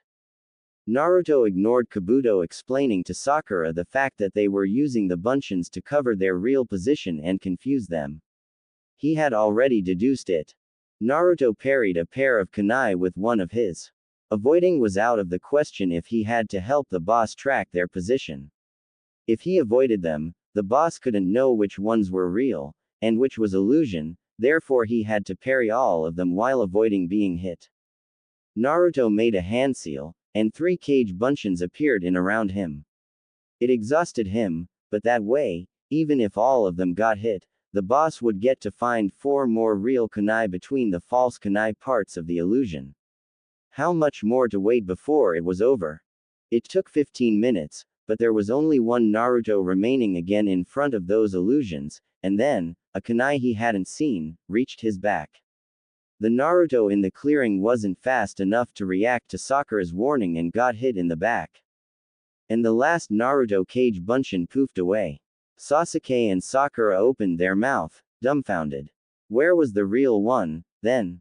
They were still shocked by the disappearance of all the Narutos in the clearing, that they barely registered 3 different screams in the forest. A horde of cage bunchins appeared shortly thereafter, carrying 3 unconscious mist nins. Kabuto, with a smile, pushed his glasses into position. That kid wasn't that bad.